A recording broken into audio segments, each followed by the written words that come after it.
myself again. But it's the only way you're ever gonna learn. You look back and it's all in the past. I'm dwelling on the thoughts I cannot say to you. If I don't say the words, then maybe it's not true. And it feels alright. Good evening, welcome to NUFC Matters, to the north of England, twinned for one day only with Barbados, Ross. I am melting, Steve, melting. I don't know if everybody else is, but I'm absolutely melting. Yeah. 38 degrees it reached in the northeast today. Unbelievable. And our thoughts, of course, were the people in Greater London who are suffering a lot greater than us, unfortunately. And some horrendous fires broken out down there. I think Leicester's fire brigade as well are on standby. There's lots of fires breaking out. Obviously, we'll find out whether that's down to irresponsible people or just a freak of nature. But either way, it's not good. And our thoughts with them. We get on to Newcastle United matters tonight, though, and plenty to talk about. 7 days is such a long time in our football club at this moment in time, especially with the transfer window being open as well. We're going to start with the two games, Ross, since we last did a show together last week. And Newcastle have played a couple of pre-season friendlies against teams who are a bit further along in their pre-seasons. Of course, Mainz at the weekend we'll talk about in a minute, going into the Bundesliga season now. So Newcastle with a win and a defeat. What did you make out of those two games? I think two good run-outs, two really important run-outs. You can fall into kind of one of two camps, I think, in pre-season. One is, are you interested in results? Is it about the results? I don't think it is. I think, is it about the performance? And performance is more important. It's about building up fitness. It's about getting that bank of fitness and miles in the legs during pre-season after a couple of months layoff or a couple of months without games. That's really important. And from what I've seen, from what I've gathered, having spoke to people who are over there, the training's been intense. It's been very intense during the kind of the camp over in Austria. It's been double sessions, been really high intensity, and I think you've seen that in games. I think the first half of the first game was a little bit slower, but the second half was really intense. And then the game yesterday, again, there was a good tempo about it. There was a high intensity. Everybody's getting 45 minutes pretty much each in both games, or an hour and 30, a 60-minute run out or a 30-minute run out. So it's just about building those minutes up. Results not important. Nobody cares. Nobody remembers. Whether you've won or lost, it's immaterial at this point in the season. It's all about building up for that first game of the season on the 5th, 6th of August. That's what it's got to be geared towards. It's great to have a look at some new players. Great to have a look and see how Sven Botman's fitting in and one or two others. But it's just all about building up towards that first game against Nottingham Forest. Yeah, I mean, Dan's made a point there about what on earth was the referee doing for that goal. I mean, yesterday, the stats are there. Newcastle 52% possession, I think Mainz 48%. They had equal shots on and off target, probably 4 or 5 each. It was so tight. And as I say, Mainz are going into the start of the Bundesliga in their next game. So they're a few weeks ahead of us in their pre-season training.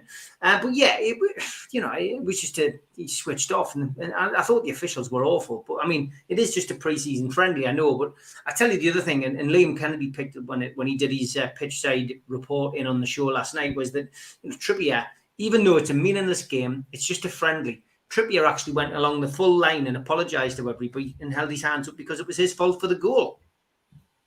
Yeah, and that's a great attitude to have. You want players who are winners, who games and results and performances matter, whether it's the first game of the season, an FA Cup final, or a pre-season friendly. Or a kickabout in the park. You've got players in there who you want to have showing leadership, showing desire, showing commitment.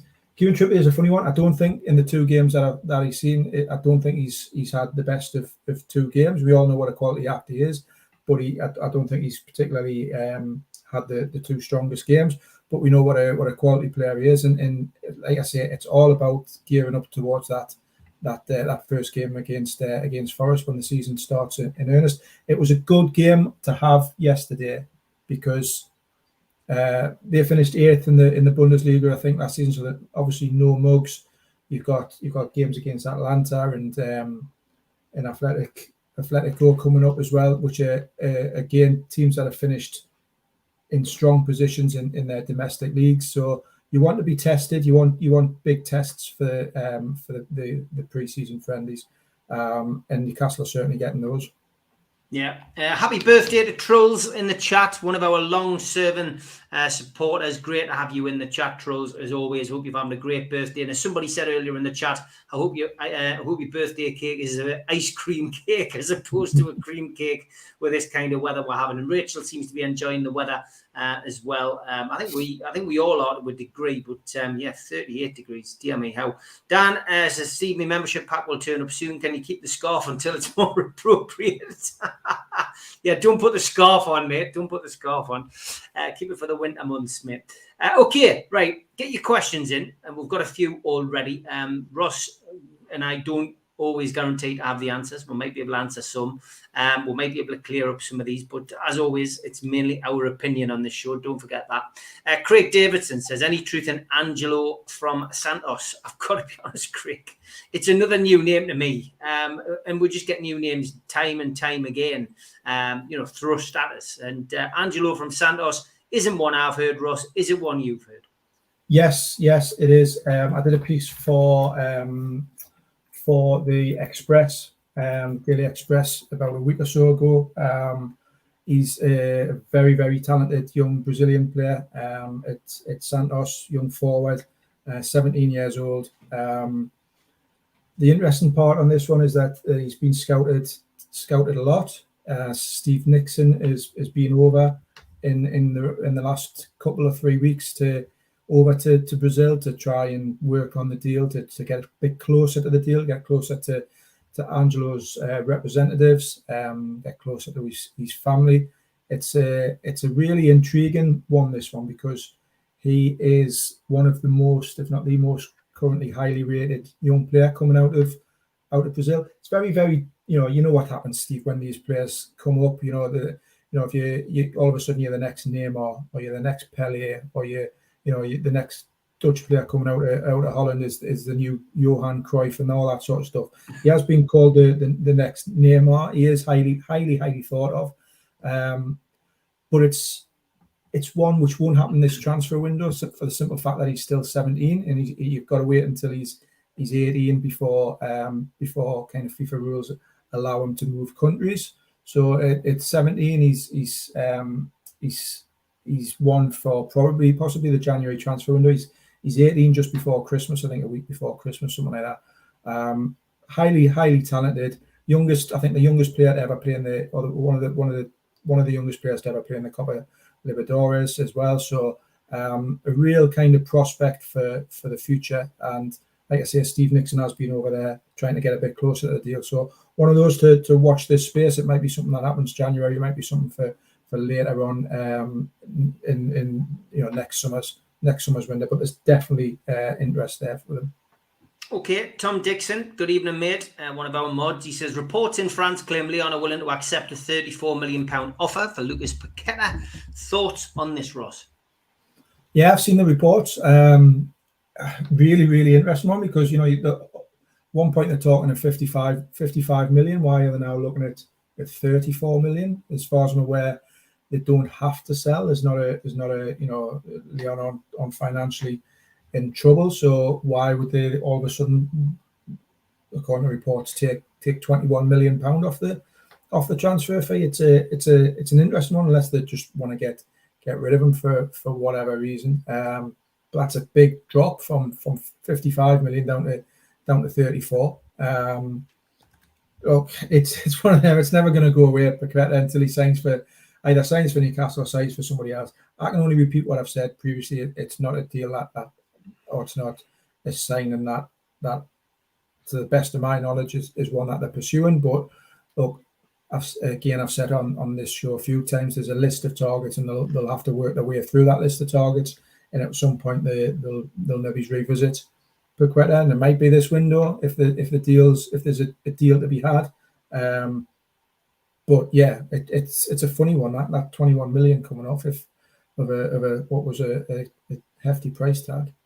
Yeah, it is, mate. It is. It's a case of watch this space. And as I say, we've got, is it the 1st of September when the transfer window closes? You know, yeah. Hell of a long time, Russ. Hell of a long time. And we're already ahead of the game, especially with the appointments off the pitch as well. And let's cross over to that. BJT says, do you think the appointment of Darren Eales will bring an American influence to the Premier League?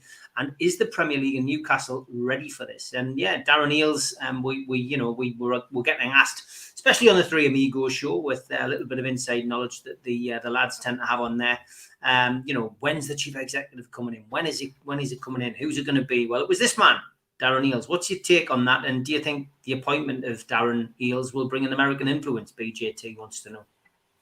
I'll be honest. I'm not sure. I don't know a great deal about Darren Eales other than the bits and pieces that I've read. Pretty much like everyone.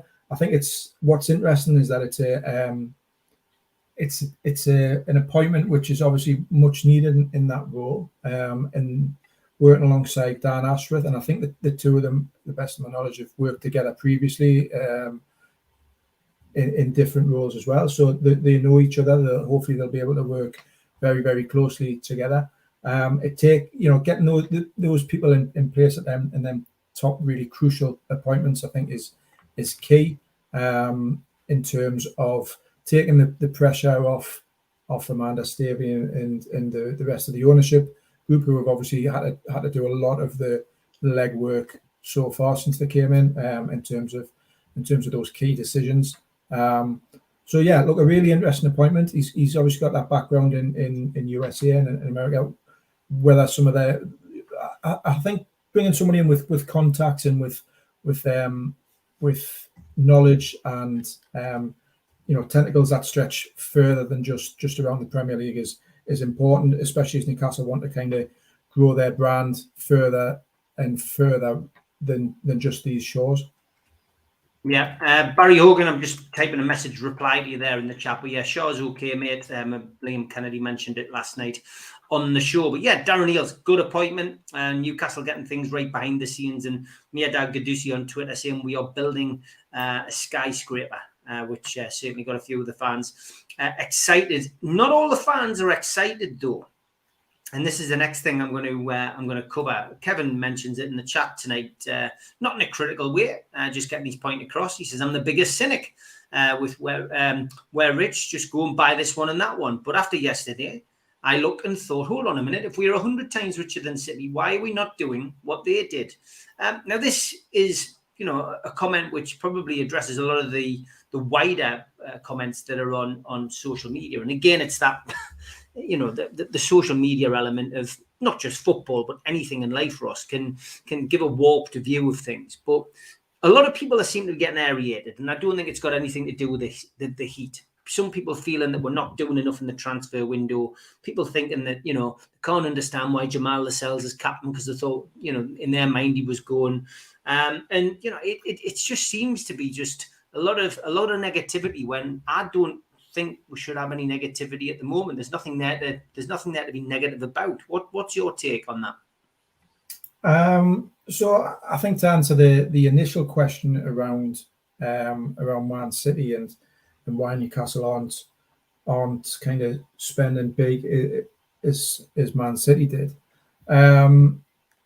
What you have to remember is when Man City were first taken over. What was that? That was 2008, 2009, maybe a little bit before that. There was no financial fair play in the Premier League. That didn't come in until 2013, I think. So, City had a free run. They could spend whatever they wanted without any real kind of sanctions or jurisdictions. And they spent £500 million in terms of fees and getting the training ground and everything else up to scratch. That's how much they spent with next to no return in them kind of first few years. Newcastle don't have that luxury. Yes, they're rich. Yes, they've got rich backers, but they're not rich. The football club is not rich. The owners are rich, but there's only so much that they can put in because of financial fair play. I know we keep mentioning it. I don't know if people don't believe it or what, but they can't spend what they don't have, what they aren't generating, until the sponsorship, until the commercial activity starts ramping up, until they can bring big deals in, until they can get the club right off the pitch. There is limits to what they can spend because of financial fair play. That's just a fact. They can't go out and spend a lot of money. Good point there from Kenny in the chat. The City spent a lot of money on players who didn't come off. Newcastle haven't got that luxury, and they need to be very methodical. They want to build the club rather than just going and spending out 60 million here and 40 million there and 50 million on another player and hope that they come up. That's not the way that the club is going to be run. They've got to be methodical with it. They've got to stick to a budget. There is a transfer budget, whether people like it or not. There is a transfer budget, and they're going to stick to that. They're going to stick to the financial restraints that they've got. They don't want to go and spend every single penny on in this transfer window, because that will leave them short in January. That will leave them short next summer. It's got to be a gradual build. We're talking about a club that when the ownership came in was second bottom of the league, bottom of the Premier League at one point. They've got to build it slowly. I appreciate that people get a little bit anxious and a little bit twitchy about it and want to kind of push on and all of a sudden be challenging for the Champions League. But City, Man United, Spurs, Arsenal, Liverpool, they've got bigger commercial revenue coming in. They've had decades of Champions League revenue coming in. They are a lot better placed to be spending big transfer fees every transfer window than what Newcastle are at the minute. Rome wasn't built in a day, as the saying goes. Newcastle won't be built in a day either. Yeah, I agree. Okay, a couple of explanations and comments coming in from the guys there. Kevin, who made the point, says, just frustrated, Steve. The bartering, big clubs are paying 100 million for strikers. I just feel the gap's getting bigger. We were already 14 years behind with a championship squad. Yeah, it's a 5-year plan, somebody said. Apocalyptic Workshop said it's not negativity, it's legitimate concerns. We are well within financial fair play. We are not even close to the limit, yet are reluctant to spend the going rate on better players like Diaby and Paqueta. The bottom line is, I will hold you up on those two. Paqueta, we don't even know if Newcastle are actually interested in Paqueta. It's something which stemmed from his association with, Bruno, and the fact that he was pictured wearing Newcastle, tops whilst he was, in Bruno's back garden. It's hardly a definite link. Now that he's available, and now that it's publicly known that he's available, what his price is, and that Arsenal potentially aren't interested, Paqueta now looks like a reality. But I've got no problem with them doing business properly, especially when the transfers window is open till the 1st. Diaby, I genuinely think the kid will probably want to play in European football, and we can't offer that. So if it's a 5-year plan, it's a 5-year plan. People will just have to get used to it. But, just because we have all of this money doesn't mean we necessarily have to go and spend it in this window, and the squad doesn't need a massive overhaul. And Eddie Howe knows that dressing room better than me, better than Ross, better than anybody else. He knows what he wants. And I've raised my eyebrows at some of the things I've heard this week, like Lascelles remaining as club captain. The word club wasn't actually used, it was captain. So that means that if Lascelles plays, he captains the team. That was a surprise to me. The other surprise to me was that Fernandez has got a calf injury at the minute and is going to remain at the club. The guy doesn't look as if he's anywhere near getting into the first team at all, The thing that didn't surprise us was Dwight Gale. Eddie Howe coming out and being quite honest, I thought, with his report on Dwight Gale, that he's, more or less wished him all the best at finding a new club. You can't get any more straight talking than that. But I think that highlights the fact that Dwight Gale is probably quite happy to sit getting paid at Newcastle until his contract runs out. because it's clear that Newcastle want to let him go, but he just can't do a deal with any of the clubs that are coming in for him. I think it's a positive. I think he's managed to get rid of a lot of this driftwood, albeit some of it on loans, most of it on loans. Hayden, Clark, and who else has gone? Hendrick. We've managed to get rid of Woodman. So we've got rid of those fringe players, and he's just carefully going through and seeing who can do a job and who can't. We may lose another one or two. I wouldn't, and I've said this again, and I know it splits fans, but I wouldn't be sad to see if a big bid came in for ASM. I would seriously have to think about it, because I just don't think he fits Eddie Howe's team, and I just think he lets us down more than he benefits us. And if we can replace him with a better player, maybe it's like a Diaby, happy days. But it's all about opinions, guys. Nobody's right, nobody's wrong, and you can't change the way you feel. I can't change the way I feel. We just have to get on with it. But look, let's face it, one thing we're all agreed on: we're in a much better place now than we were 12 months ago when we were getting beat off York City 1-0 and Steve Bruce was in the dugout. So got to try and be positive about that. Barry Hogan, Broja and Gilmour sent home from Chelsea's tour, rumoured to be up for grabs, either buy or loan. Would you take these two, Ross? Yeah, I would take Broja. I think I'm a little bit surprised there hasn't been a bit more of a push for Broja. There might be stuff going on behind the scenes, but I think he fits the bill for me. He really does. I've got a friend of mine, a journalist friend who's down at Southampton, who watches Southampton. He spoke very highly of Broja in the first half of the season. His form tailed away when he was at Southampton last season on loan. His form tailed away in the last 10 games or something, but so did Southampton's. What you get with him is you get a very hard working forward. You get somebody who can play across the front line. He can play centrally. He can play on one of the wide positions as well as a kind of wide forward, wide striker. Very, very hard working, presses really well. He's ball recovery, his pressing stats are up there with the best in Europe, not just in the Premier League for forwards. So I think in that sense he would fit in with Eddie Howe's style. You've seen in pre-season that Newcastle have played with a much higher defensive line and they're pressed higher up the pitch, I think. So that's one of the styles of play that Newcastle want to bring in under Eddie Howe this season. So I do think that he's worth a look at. He didn't score a boatload of goals. He got 8, 9, 10 or something like that for Southampton. Still 20 years old. It's an interesting deal because West Ham are really, really keen on him. They want to buy him outright. Chelsea still have a feeling that they can maybe loan him out or put a clause in or something like that. So it's not a definite done deal with Broja yet with West Ham. They are in the box seat. Everton are interested. Newcastle have obviously had a look. I think for the money, if you're looking at 25 to 30 million again, which is round about the kind of the budget that the amount that Newcastle potentially have left in that budget, or how much they're wanting to spend this summer, I think it makes real sense. Gilmour, not for me. I don't think they need a centre midfielder at the minute. Shelby's in a bit of form. Bruno, Joelinton, Willock, Elliot Anderson, so on and so forth. So he's a decent player, Gilmour, but I wouldn't necessarily be looking at him, but I would certainly be having a little sniff at Broja if it was myself.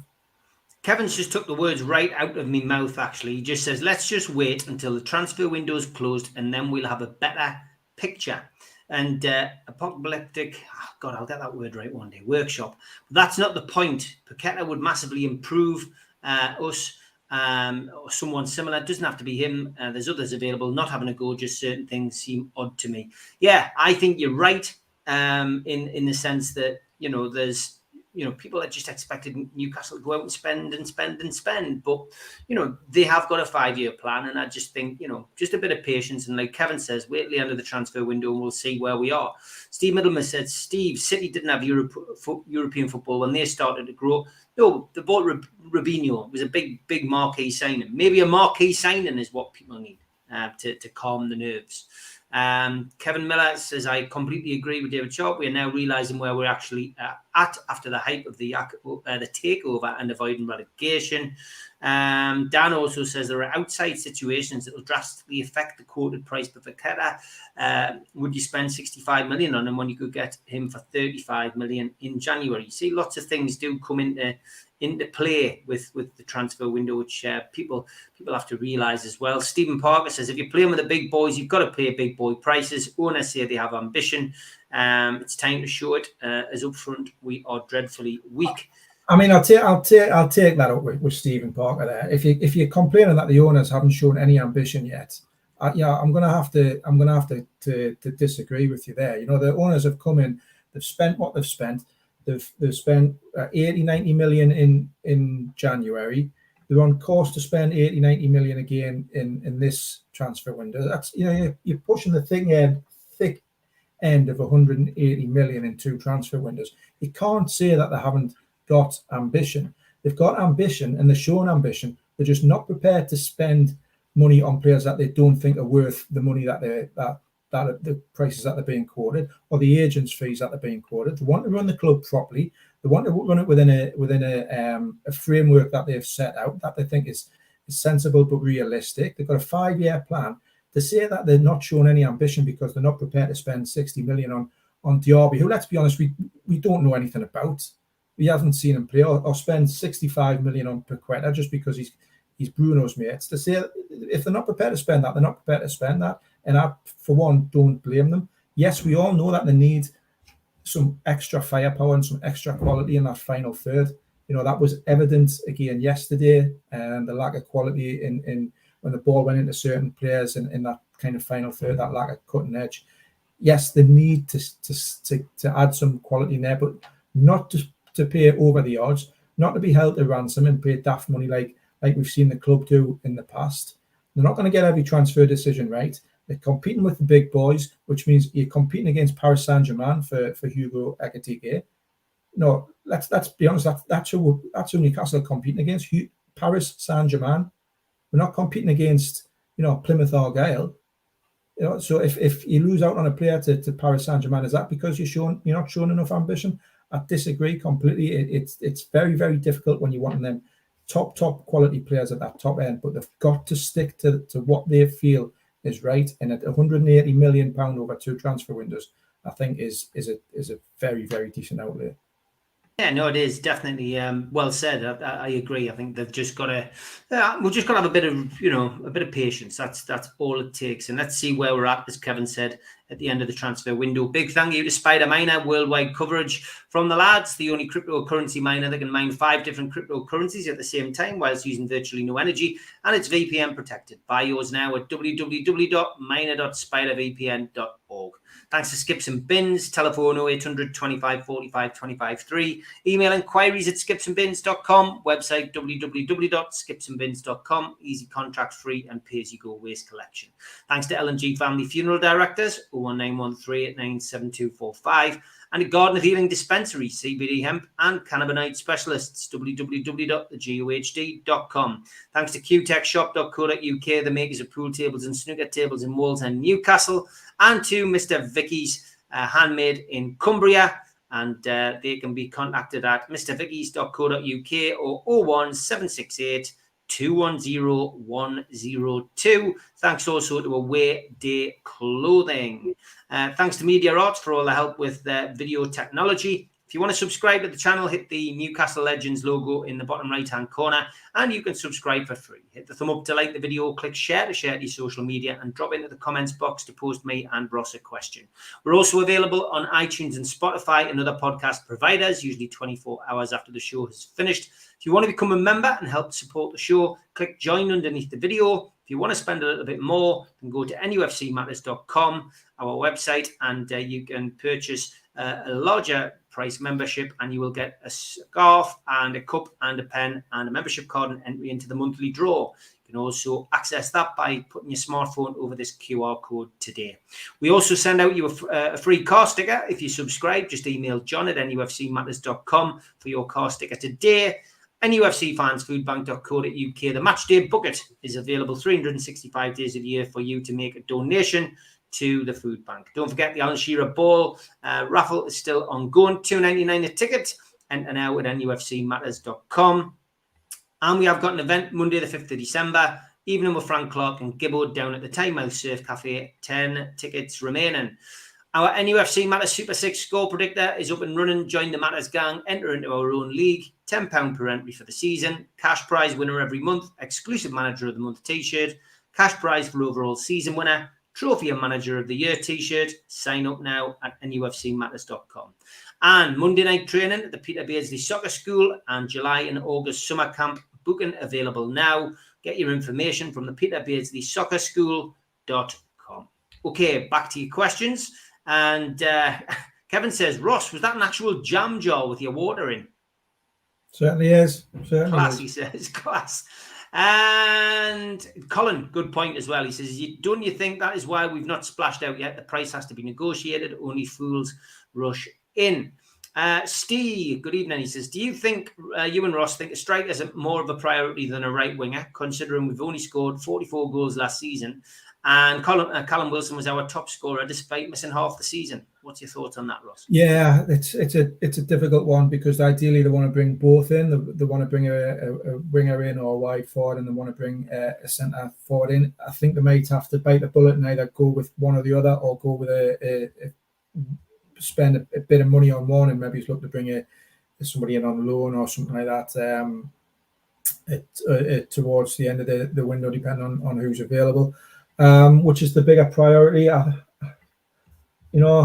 am worried about Callum Wilson's fitness and whether he can get through a 38, 40, 42 game campaign at the intensity and with the physicality and intensity that Eddie Howe wants from his team. I am concerned about that.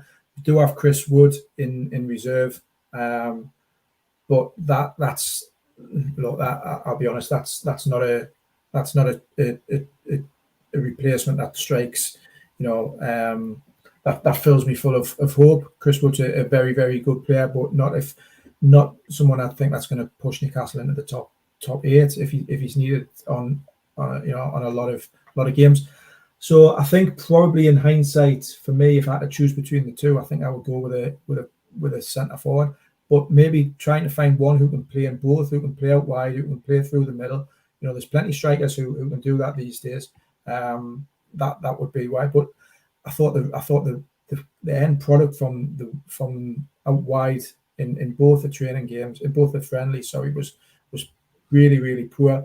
Not having a good individual players, but the lads who played in them positions out wide on the right and the left, I thought were disappointing in the two games, and shows that really need to address that area as well.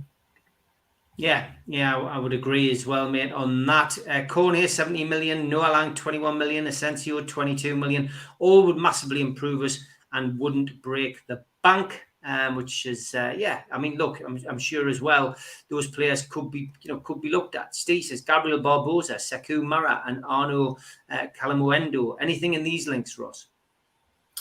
I've heard interest in Barbosa, but I think a lot of that's maybe his agent driven as well. I'm not sure how much of it comes from the Newcastle end. No idea on the other two.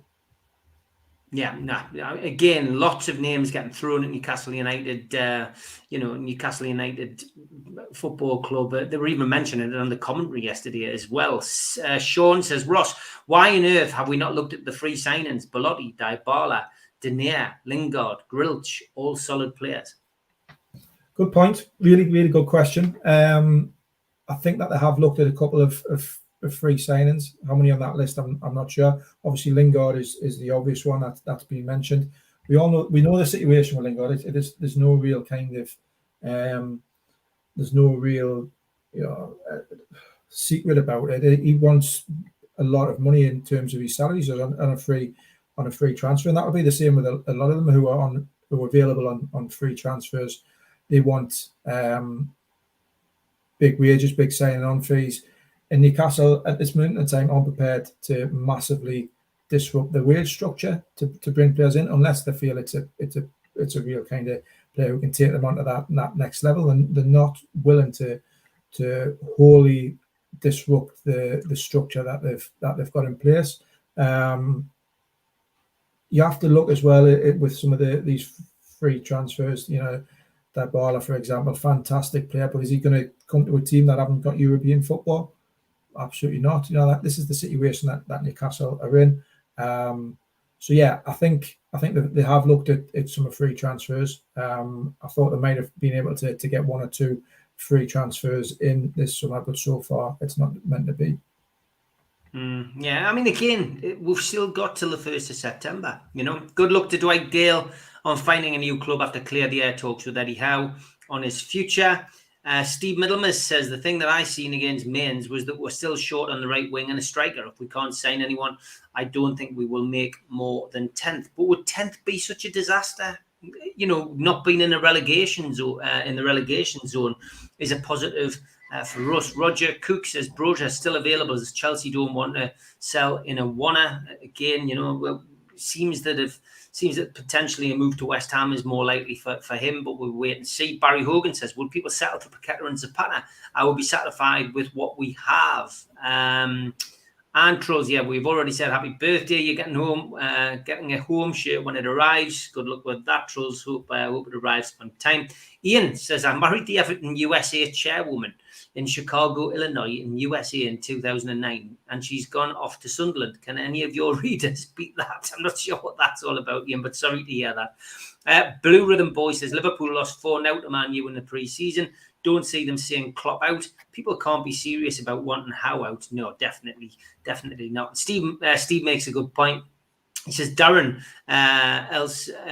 sold us Mickey for 21 million and he had our pants down, which, I think Eves, I think you mean. But yeah, you're right. He did. Paul Oxley, Ross, what's your thoughts on Elliot Anderson? The lad looks like he's bulked up and ready and looks the part. Could save us a fortune. It's interesting because he can be homegrown and he's under 20. He's under 23, isn't he? So Newcastle, of course, like everybody, will have 5 substitutes you can use this season and have 9 players on the bench. It's going to give a lot more options to managers, and Elliot Anderson could benefit from that by staying at the club. Yeah, it's going to be a key decision, I think.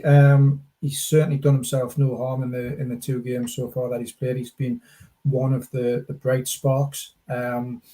He's a player, he's a talent. There's no doubt at all about that. It's just how can the club use him best? What's the best next stage for his progression? Is it being in around the first team squad and training with your Trippiers and your Brunos and your St. Maximans and your Callum Wilsons and learning from those, but not getting maybe as much game time if he's going to be a bit part player and he's going to be restricted to one of the substitutes appearances and maybe he's 5-10 minutes here off the bench, or is he better served going into out on loan again for maybe another 6 months in developing his game? Will that develop his game better? I don't quite know the answer at the minute. I don't know. I'd love to see him stay, but I'd love to see him get out and rip up the championship, for example, and do something, gain more experience because he's still only 19 and hasn't played a lot of senior football. So that's going to be a really interesting one, but he's certainly put himself right bang in the picture by his performances in those 2 pre-season friendlies. Emmett, good evening, says, I think Elliot Anderson's season depends on who we get in. If we get a right winger and a striker, he may get loaned out. Personally, I'll keep him in and around the squad. And Trolls says, if we don't get a better or equal striker to Wilson, we're going to be lower half of the table. Hope we get one or that we can do with what we've got, but not confident about that, to be honest. Kevin asks what we think about Sarr from Watford. Yeah, his name's come up. His name's come up a couple of times. Again, I've not seen a great deal of him. I don't know if he's any better than what Newcastle have got. I really don't. I've seen him on a couple of games where he's played, and I've seen him on I've said it before, your match of the day highlights. When players can look world beaters. I've not seen enough of him to whether he's a huge step up from what the club's got at the minute. He's obviously quite highly rated, and he's nearly had a couple of big moves if you believe reports, but they've never gone through for whatever reason. If he was that good, would he had a move from Watford by now. I'm not sure. Kevin says, I thought Anderson looked very good yesterday. My problem is Shelby. He doesn't pass short. It's difficult in the friendlies, isn't it, when you're putting like 20 plus players on the pitch, rotating on a regular basis to really get a feel for how he's looking at. But I think Workshop made the point about us looking good pressing, and if we get a striker in, another goal scorer in, I think we'll be fine this season. I really do. Look, I think it's the key now, and I am, I have praised the ownership in the transfer business, and I do think it's been very, very good. I am surprised that didn't go out first and foremost and tie up a forward, tie up a striker, make that the kind of the ultimate priority and go all out for that, because that for me, we brought in Sven Botman, who is obviously a very, very good centre half. I don't think centre half was as much of a pressing need as what the forward situation was, as what the quality in the final third was. Same with the goalkeeper situation. I think they brought in players who they wanted to bring in and were available and they've moved quickly and got them. But unless I do understand people's kind of frustrations and concerns, because the quality in the Premier League is very, very much, and where you finish is so dependent on the ability of your front players. You look at Spurs, with Kane and Son, fantastic players, and have almost carried that team into fourth, fifth, sixth positions over the last couple of years, even when the rest of the team's not maybe been at the level of those two. If you can get that quality in them in the final third, you can finish quite easily, finish top six, top eight with having a relatively average or just a decent Premier League team in other areas. Comments coming in. Steve says, Emmanuel Dennis from Watford, Ross, yes or no? He's on the list of players that they're keeping an eye on and maybe he's moved for. Again, a bit like so, I've not seen enough of him to know how good he is, but there's definitely some interest there. Okay, and Kevin says, Ross, truthfully, tell me the 4 people you will go out and buy with a reported further 60 million. We know we need 3 to 4 more additions, so can you give us the answer? So if we had 60 million to spend, I wouldn't be spending on 3 or 4. I'd be going out and spending on 1 or 2 real top end. Broja, I think, is for the price you can potentially get and the ability that he's got. He's certainly somebody I would be looking at. I think they need to bring in a forward in a wide forward, and I wouldn't be bringing in 4 players for 60 million. I don't think they need 4 players in this window. 4 more players. I think they need 2. Okay. Diaby has been quoted today. Says Barry Hogan, I've made my decision. I'll play for Bayer Leverkusen again next season.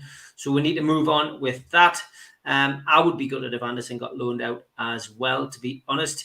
And definitely want to see more of Anderson in our shirt. Lots of people saying in that. You could get 2 Chris Woods for 50, says Dan. Listen, Chris Wood, again, didn't cover himself in glory yesterday. I thought the 1860 game, I think we saw the reason that he can be useful as part of the squad. He's not the future, but he's the current, and that's the way to look at him, I think. Bry says, just think we could have been relegated. We definitely need to strengthen up front, but need to be realistic. Obviously struggling to shift players out as well. And Broja on loan would be great. He is going to be class. I think he'll go to West Ham. I really do. David says, build from the back. I couldn't have more faith in the team behind the scenes. I would agree. Steve, no problem. That's what we're here for, asking questions. Roger says, Eddie Howe's focusing on the final third. Does he know what may be coming soon? I think he does. And like I said before, he's got to be like a poker player. He doesn't want to give all his cards, he doesn't want to show his full card deck to everybody who's playing the game.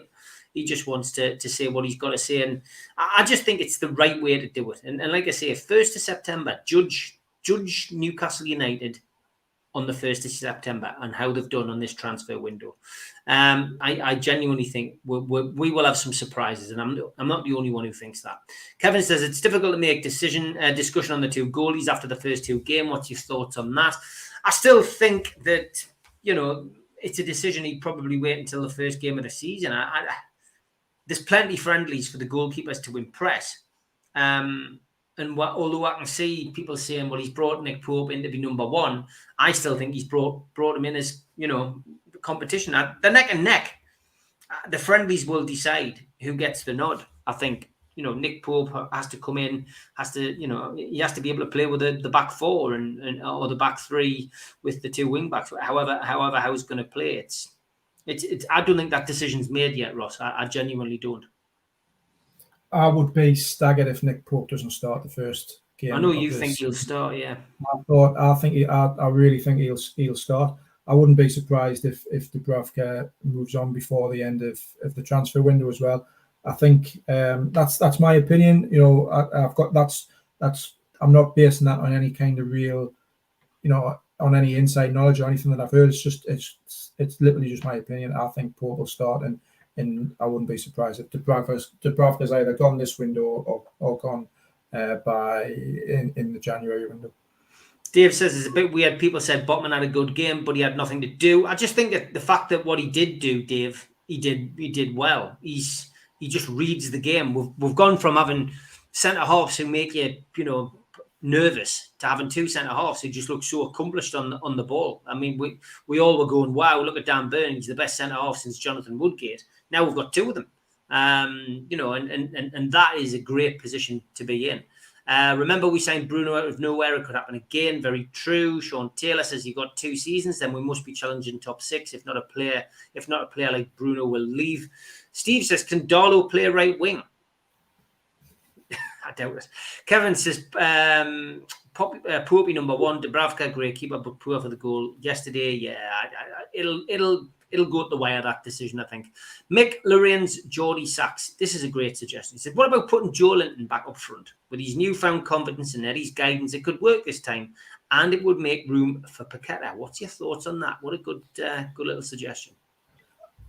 It is, and it was interesting that Eddie Howe, I think he name-checked Joelinton yesterday in terms of somebody else who can provide cover up front if something happens with Dwight Gale. He name-checked Joelinton, he name-checked St. Maximin as these players who can play through the middle as in a kind of number 9 or false 9 or whatever you want to call it type of role. So I wouldn't rule out the possibility of Joelinton playing in up front in future games.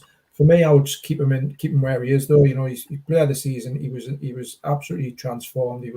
He had a real renaissance, stunning form, using his power, using his physical presence, his ball retention, his pressing, everything about him in that midfield just looked like he was born to play there. So for me, why moving back into a position where he had struggled in the past? Yeah, his confidence might be better, but his confidence is better because he's playing in a position which he's finding is more suitable to his attributes in the Premier League. So I would keep him in that midfield role. Okay. Kenny Ranson, great suggestion. He says, can we swap Gale plus 4 packs of Lurpak and 10 ice creams for Paqueta? We better get them there sharp before they melt.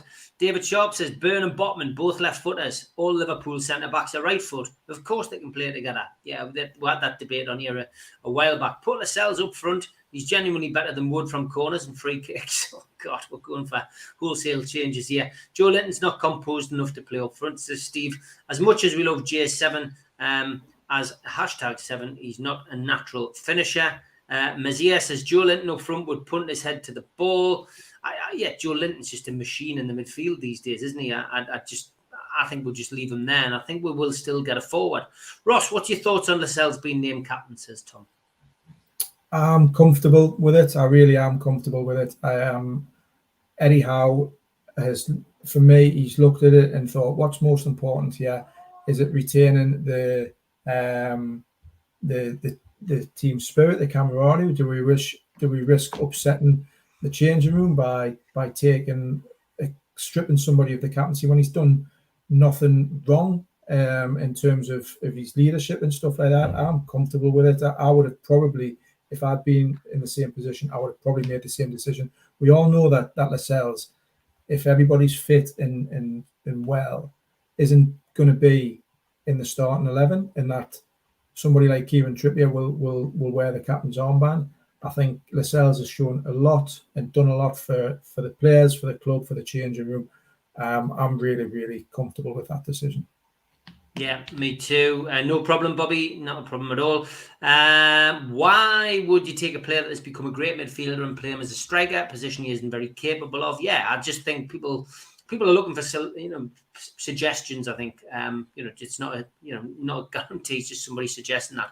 Club captain, Trips, team captain. Yeah, I would agree. As regards Lascelles, I think club captain for Jamal and Trippier will be the natural leader. But like I said on a tweet the other day, you need 11 captains in the team, 11 leaders.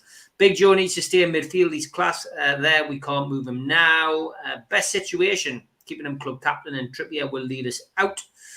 Talking about Lascelles. How just steadying the ship with Lascelles as captain. He'll not play many games. Big Dan Byrne from the mighty Blythe should be captain. Every game he commands the back line and encourages and gets the team going and gives his all. Lots of suggestions there. What Eddie Howe did say was ultimately, he will make the decision game by game depending on who's playing and who's available. But if Lascelles is playing, he will be the one pulling on the captain's armband. Team here from Anthony. He says Pope, Trippier, Shaw, Botman, Target, Bruno, Joelinton, Longstaff, ASM and Wilson will start against Forest. Needs a right winger as Almiron, Fraser, Murphy and Ritchie are not top class. What do you make of that, Ross? He's probably not a million miles away if everybody's fit. I don't think Longstaff would play. I think he'd probably go with either Shelby or Willock in that midfield three. The right winger is, look, if Wilson's fit and say Maximum are fit, they both will probably start the first game.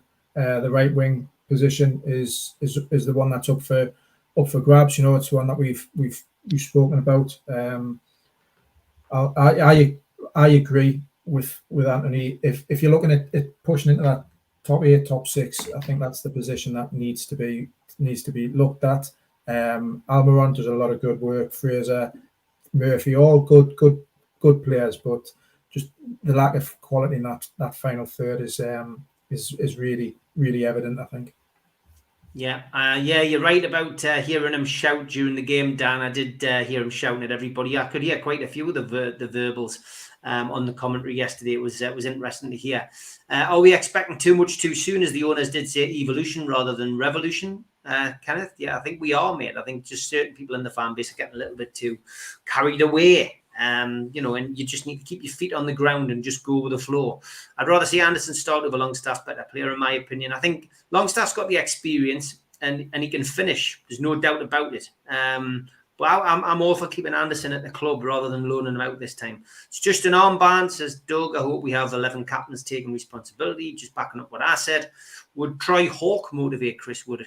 If he said shoulders back, you have the stealth of a New Zealand short-tailed bat. David, we've had some comments on here. That's a good one tonight. Kevin says, with the height we've got now in the team, if we don't send crosses over, someone needs shooting. But extreme. Kevin says, Longstaff, I think pre-season has looked one of our brightest players. He looks totally transformed and settled. I think it's got to do with his contract. Now that he's sorted it, he looks good. I think as well, I mentioned this on the show last year. Bruce rushed him back too early from that bad injury, and he hung him out to dry, and then falling out with him, falling out with his brother. Just it wasn't a good atmosphere going into the start of the season.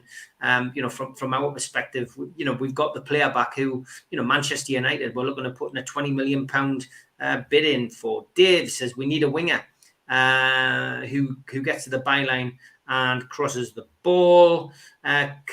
Next one. Oh yeah, we've already covered that one. So David Shaw class.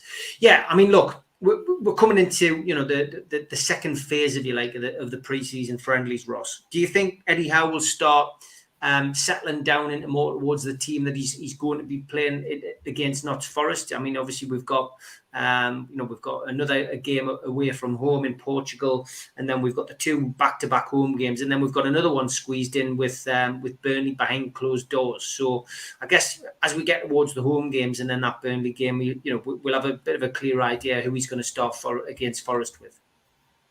Yeah, I think so. I think there'll be. I think he'll continue to rotate and give the full squad match time over the next couple of friendlies, and then it kind of he tapers it down as it gets towards the Forest game.